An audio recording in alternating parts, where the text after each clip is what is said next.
नमस्कार दोस्तों and welcome back to my channel जहां आपको मिलता है सिर्फ और सिर्फ एंटरटेनमेंट। और आज मैं लाया हूं एक नई सीरीज जिसका नाम है स्ट्रेंजर थिंग्स 6।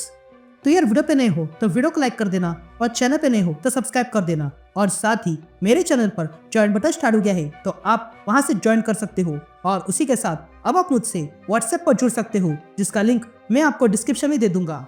तो यार ये सीरीज स्ट्रेंजर थिंग्स के सीजन 1 के पहले स्टार्ट होती है और ये खासकर सब्जेक्ट 6 के बारे में हमें बताती है। अगर आपने वो सीरीज देखी है तो आपको पता होगा कि अब तक कई सारे सब्जेक्ट रहे हैं जिसमें से फेमस है सब्जेक्ट 11 और सब्जेक्ट 1।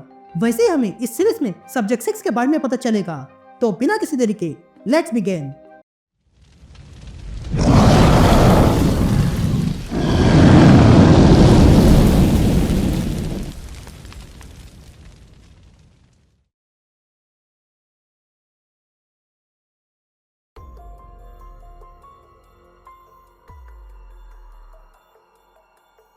तो इशू की शुरुआत 1970 में होती है और हम फ्रांसिन को देखते हैं। ये लड़की असल में सब्जेक्ट 6 है। तभी हम देखते हैं कि फ्रांसिन अपनी माँ के साथ कार से जा रही थी। तभी फ्रांसिन की माँ कहती है, मुझे जल्दी निकलना चाहिए था, तुम्हें अब डिनर के लिए मेरी मदद करनी होगी, समझी फ्रांसिन? जिस पर फ्रांसिन हाँ कहती है। तभी फ्रांसिन की माँ कहती है, तुम जानती हो तुम्हारे पापा देर होने पर गुस्सा होते हैं।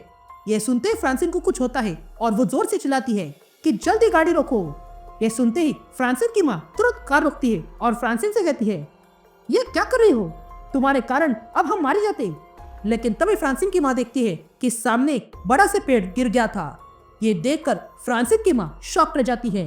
तभी फ्रांसिन अपनी माँ से कहती है, देखा मैं यही कह रही थी। अब सीन शिफ्ट होती है और हम हॉकिंस लैब देखते हैं जहाँ पर फ्रांसिन को लाया गया था। तभी फ्रांसिन वहाँ पर पेपर पे कभी रॉक कभी पेपर कभी सीजर लिख रही थी और जो वो लिख रही थी पास के कमरे में ऐसा ही कुछ हो रहा था। ये बातें डॉक्टर बर्नर भी देखता है। तभी डॉक्टर ब्रेनर सब्जेक्ट 6 के पास आता है और कहता है, तुमने अब तक बहुत अच्छा किया है लेकिन आज तुम 15% से कम थी। जिस पर 6 कहती है, ये अच्छा नहीं है ना? जिस पर ब्रेनर कहता है, हाँ ये अच्छा नहीं है। ये तुमने जो केस किया ऐसे नॉर्मल इंसान कभी गेस नहीं कर सकता है, पर तुम कोई साधारण लड़की नहीं हो 6, तुम इससे अधिक कर सकती हो। अब हम इस साल 1974 दिखाई देता है जहाँ पर फ्रांसिन के डैड टीवी पर लॉटरी नंबर देख रहे थे। लेकिन तभी वो देखते हैं कि इस बार भी वो लॉटरी हार गए थे। ये देखकर वो गुस्सा होते हैं और उस लॉटरी को फेंककर फ्रांसिन के पास आते हैं और कहते हैं, बस एक नंबर से मैं हार गया हूँ। जिस पर फ्रांसिन कहती है, मुझे माफ करना पर ये मेरा काम नहीं है। जिस पर फ्रांसिन के डैड कहते हैं, मैं बस तुम्हारे बहाने सुन रहा हूँ, मैं और तुम्हारी माँ कुछ अच्छा चाहते हैं, क्यों है ना? जिस पर फ्रांसिन कहती है, हाँ चाहते हो, इसलिए मैं ट्राई करती हूँ। या हम लैब में भी 6 को यही करते हुए देखते हैं। यहाँ ब्रनर कहता है, मैं जानता हूँ तुम यही कह रही हो और तुमने तो इसके लिए अपने आप को कन्विंस भी किया है, पर तुम बहुत स्पेशल हो और ये तुमने ही हमें दिखाया है और इसलिए हमने तुम्हें इस प्रोग्राम का हिस्सा बनाया है। जिस पर 6 कहती है, मैं ट्राई करती हूँ।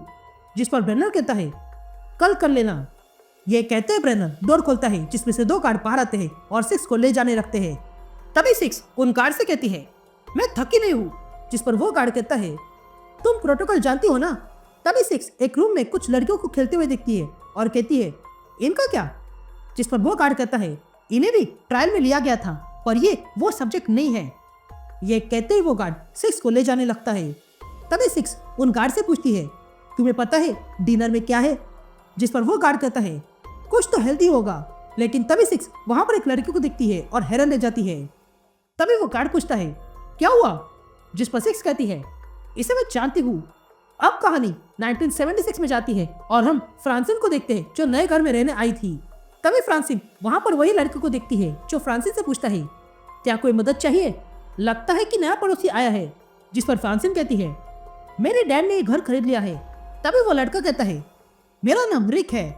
अब कहानी फिर से प्रेजेंट में आती है और हम 6 को देखते हैं जिसे याद आता है। तभी रिक भी 6 को देखता है और कहता है, तुम यहाँ काफी समय हुआ। जिस पर 6 कहती है, मुझे नहीं लगा था कि तुम यहाँ मिलोगे। जिस पर रिक कहता है, हाँ पर देखो मैं यहीं पर हूँ और मैंने तुम्हें बहुत मिस किया है। लेकिन तभी 6 का ध्यान रिक के हाथ पर जाता है और वो देखती है कि उसके हाथ पर 3 बनाया हुआ था। ये देखकर 6 रिक से पूछती है, तुम भी इस प्रोग्राम का हिस्सा हो ना? मैं 6 हूँ और मेरा अभी ट्रायल हुआ है। इसलिए मुझे आराम करने जाना है। ये कहते 6 वहां से अपने रूम में चली जाती है और अपना डोर जोर से पटकती है और कहती है मुझे अकेला रहना है। ये कहते ही वो रोने लगती है और गुस्से में आकर रैक पर जोरदार पंच मारती है, लेकिन देखती है कि उसके एक पंच से वो रैक में छेद हो गया था और तब उसी में से एक हाथ बाहर निकलने लगता है। ये देखकर 6 डर जाती है और पीछे होती है, लेकिन फिर देखती है कि वहां पर उस रैक पर कोई छेद था ही नहीं। ये देखकर वो तुरंत उस रूम में लगे कैमरा को देखती है और कहती है तुम्हें क्या लगता है ये हाईटेक लैब स्पाइडर्स मुझे दूर रखेंगे? तो मुझसे दूर रहना। यह कहते हम डॉक्टर ब्रेनर को देखते हैं जो सब कुछ देख रहा था। फिर उसके बाद हम 6 को देखते हैं जो 9 और 95 के साथ डिनर कर रही थी। तभी 9 95 से पूछती है क्या ये गर्म है? जिस पर 95 कहती है हमें लैब के बाहर करना अलाउड नहीं है और हाँ ये अब भी ठंडा है। तभी वहां 3 आता है और कहता है क्या मैं यहाँ बैठ सकता हूँ? तभी 9 95 से कहती है कि 6 अब भी उस पर गुस्सा है। तभी 6 3 से पूछती है तुम भी इस प्रोग्राम का हिस्सा हो ना? जिस पर 3 हाँ कहता है। जिस पर 6 कहती है ये सब ट्रिक था ना? जिस पर 3 कहता है नहीं ये ऐसा नहीं है, मैं कभी तुम्हें फंसाना नहीं चाहता था, ये सब कुछ तुम्हें प्रोटेक्ट करने के लिए किया था। जिस पर 6 कहती है हाँ क्योंकि तुम हीरो हो ना। जिस पर 3 कहता है तुम मुझे हेट कर सकती हो और चाहो तो मुझे स्टैब भी कर सकती हो, पर इससे सच बदलेगा नहीं कि ये सुरक्षित जगह है। तो क्या तुम ऐसा सुकून अपने घर में ला सकती हो? ये कहते हम साल 1977 देखते हैं जहाँ पर फ्रांसिन की माँ उसे फोर्स कर रही थी। तभी फ्रांसिन कहती है मुझे समझ में नहीं आ रहा है कि डैन ने लॉटरी जीत ली है पर अभी वो ऐसा क्यों कर रहे हैं। जिस पर फ्रांसिन की माँ फ्रांसिन से कहती है मेरी बात सुनो, तुम्हें बस नाम बताना है कि कौन जीतने वाला है। यह सुनकर फ्रांसिन को गुस्सा आता है और वो कहती है मैं ट्राई करती हूँ। यह कहते वो जाने लगती है।